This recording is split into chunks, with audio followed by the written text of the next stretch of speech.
really to everyone, really appreciate the messages, the positive messages that get out throughout the season about our organization, about our players, and about what we're doing in the community. So with that, we'll open it up to your questions.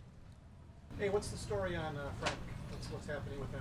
So he's coming off the NFI list, so he's passed his physical as of this morning, so he will be out on the practice field ready to roll. Anybody else that's not going to start practice, or anybody else hurt right now besides Tyler? Yeah, just Tyler is really the only one. I mean, we've got a managed rep, count on some guys, but nothing really to speak of at this point. Can you update us on Tyler at all, where things stand with him? He's basically just out right now. I mean, he's making good progress, and you know, he's done a great job this offseason getting himself to where he is right now.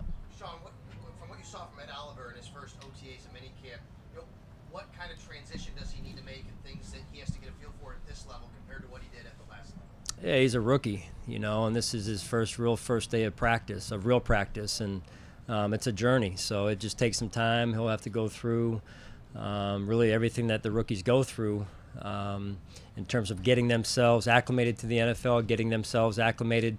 There's a jump, you know, there's a gap between major college football even and the NFL. So he's got a long way to go right now. Sean, you talked just before we all left back in June how you really put an emphasis on team development and the getting to know the guys well, the newcomers. How important is this phase now? Now that you're at training camp in that development phase? Yeah, you can't say process, right? Stop myself. No, it's huge. This is, as we talked as a team last night, this is part of the reason why we go away. Brandon and I have said it over and over again. We believe in going away to camp. We really appreciate what St. John's Fisher means, and the campus and the people and the hospitality that they extend here to us. As it relates to building our team, it's important that we can go away and build some fellowship time off the practice field as much as on the practice field, and come together as a football team. And so, you know, just kind of the gaps in the schedule, if you will, offer us an opportunity to do that, you know, as opposed to being at home where, you know, sometimes there's a little bit of pressure maybe to go home and get to that to-do list at home, if you will. And so whether it's, you know, guys, you know, getting a better feel for each other, staying a little bit longer at the lunch table. You know, I know you guys like hanging out with one another, so that's another reason why we come away to camp. Coach, coming off of what Cole was dealing with in the spring, is he going to be on like a little bit of a pitch count here in the early going, kind of eased in, or is he just full speed ahead here from the start? Yeah, there'll be a little bit of, you know, we'll monitor him as well as some of the other players that are coming off of injury in the spring. And there's a few of those guys, so we'll monitor him at this point and see how he progresses through the first couple of days, and then go from there. But overall, it'll be a one practice at a time type of deal. I'm sure when you first got here, you had an idea of where you'd like the team to be. Both of you, where you'd like the team to be at the start of each training camp. So as we start year 3, how close to that original plan of 2019 is? I think we're on track. You know, one of the things when we got here was obviously adding depth and quality depth, and I think we've done that since, you know, sitting here 2 years ago. The other thing that we feel like we've done is, you know, we've addressed the quarterback position and some other areas that we thought needed to improve. And you know, the salary cap, we're in a much stronger position as we go into 2019 and beyond. So that's all been part of the plan Sean and I had when we got here, and we're on track. We're still trending, but we got a lot of work to do.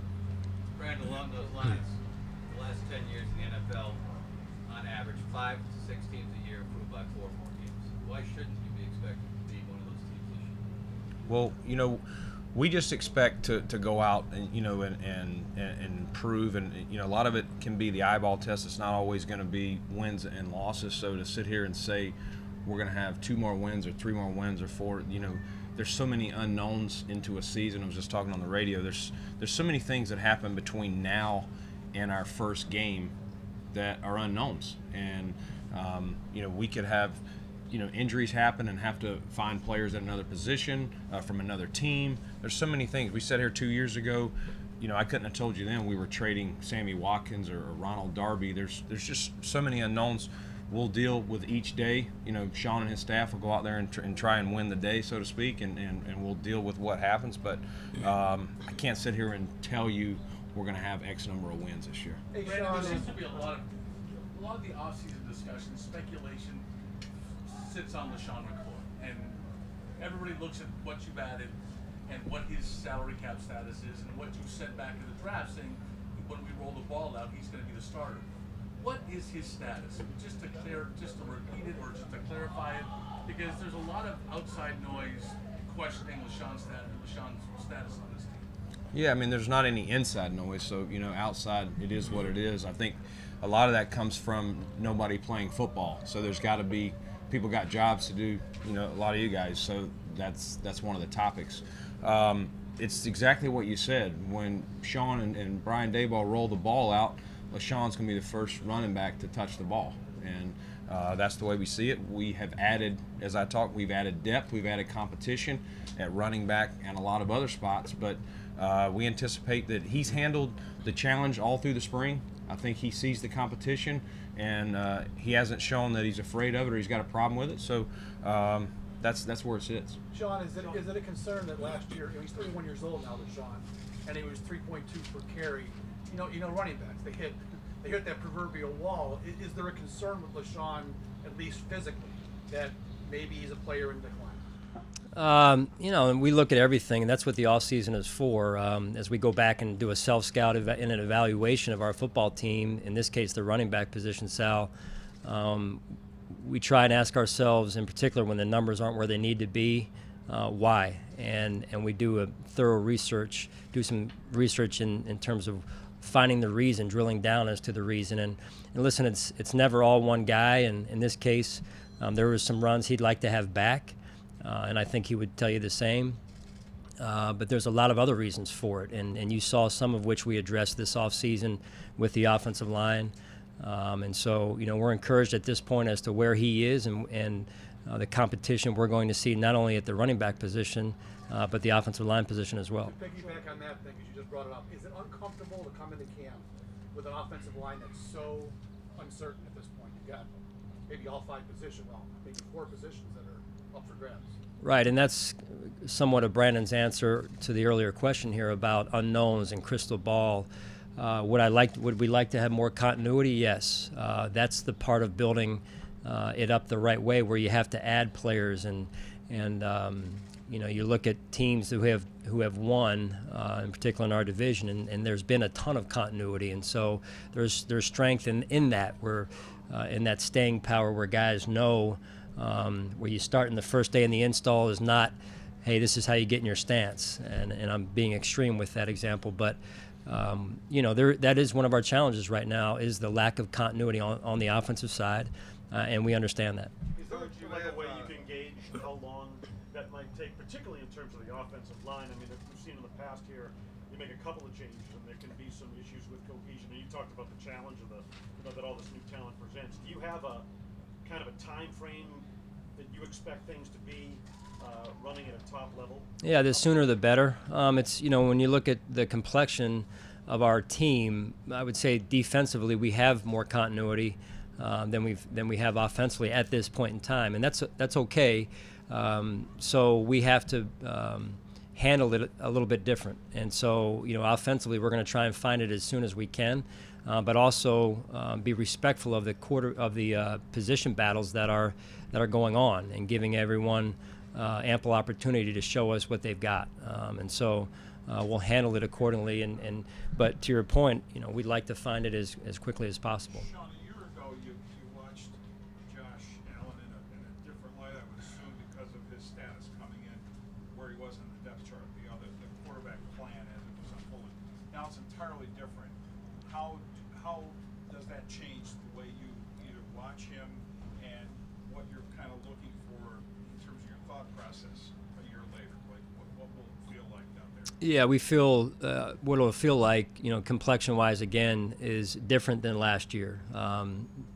With respect to the quarterback position, more clarity around who our quarterback is, obviously, and and feeling good about also where Matt is at this point. Interested to see how Tyree progresses through this camp and preseason. So really, it's nice to have a player in his second year that you feel good about, that now we can talk more about educating Josh on the game, on the NFL game and situational football. And so it's not as much about, answering some of the unknowns as much as it is developing him as an overall and complete football player at this point. Both of you, fair to say, higher expectations. For Josh? Yeah, I mean, I think you would like to see him trending, and I think we saw that in the spring. Now, that has to obviously translate when we're playing against other teams, but I think you saw him, distribute the ball, not try and take as many, downfield shots. We want him to be aggressive, but we also want him, when the defense tells you to chuck it down and get it to 2nd and 4, 2nd and 3, or, whatever, we want him to take those opportunities too. And I think you guys were at practice, you saw the command, the leadership. This is his team. That's the biggest thing that I see from a year ago, Vic, is it wasn't his team at that point. He was fighting for a spot. Now, everyone in this, we got 91, all the other 90 guys know that this is Josh Allen's team, as a quarterback. Were you surprised by the Bush retirement, and what does Coleman bring to the table that made you sign him? Raphael let us know in the middle of the summer that he was considering it, and so Sean and I had several conversations with him through the process. It's, you don't really want to get into talking people out of, retiring in football. It's so we worked through it, gave him time for he and his family to make a solid decision.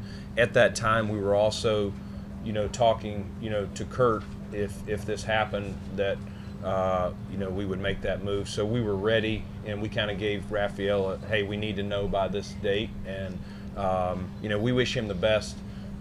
Not everybody knows when their time is, but I think he knew that he was done with football. And Kurt, I'll let Sean talk about him in a minute, but Kurt's a guy that obviously he's very familiar with, I'm familiar with. We brought him in 2015, and he had a career year and was a big part of the defense and the full success that we had in Carolina. He had 7 picks and 2 more in the playoffs. He started 80-some games, so he'll bring a lot of veteran savvy. You guys will get to know him. He's a hard-nosed player, but he's very smart, and he's a great fit for our team and for this defense. And Sean, you can talk a little more. We did a really good job right there. Thank you, buddy. Appreciate that. Yeah, I mean, I've been around Kurt just a few more years maybe than Brandon, and what I saw on tape years ago when I was out at Ohio State on a scouting trip is what we still see to this day, or we've seen to this point. I was out years ago, I think it was Malcolm Jenkins who was coming out at the time, and Kurt kept jumping off the tape, and it caused me to ask one of their staffers who this player was. He was I think a junior at the time. So fast forward a year later, and we're in Philadelphia. I'm in Philadelphia with Andy Reid, and we get to the 6th or 7th round there, and Andy said, "Who do you like?" And so, that was one of the better decisions I've ever made, I think. Just with respect to who he is as a person, who he is as a player, and that's one of the joys of coaching, is to have at least a small hand in a player's development, both on and off the field. And I remember sitting in a restaurant in Carolina when we brought him down on a free agent visit, and we're sitting there having bagel sandwiches. It wasn't exactly a fancy free agent courting, really, but it turned into, again, one of I thought our best signings of that off season, as Brandon mentioned. John, the defense last year finished number 2 overall. What is the challenge in maintaining such a high level of consistency going into this year? And also, now that these guys are with you and Leslie, really for 3 straight years, how much more can you really do and open it up even more so? Yeah, each year is different, Sal, as you know. That said, we've got to continue to build the foundation, but also take steps to improve what we do and how we do it. And a lot of that I'm looking for is a little bit more of an edge to our defense. And there's obviously some areas we need to improve on from last year, but this is a different team. This is a different defense. And that continuity, to your point, should work to our advantage in terms of cohesion, as was mentioned earlier, and communication. So, Brandon, what did Mitch Morse come onto your radar? How big of a get is that for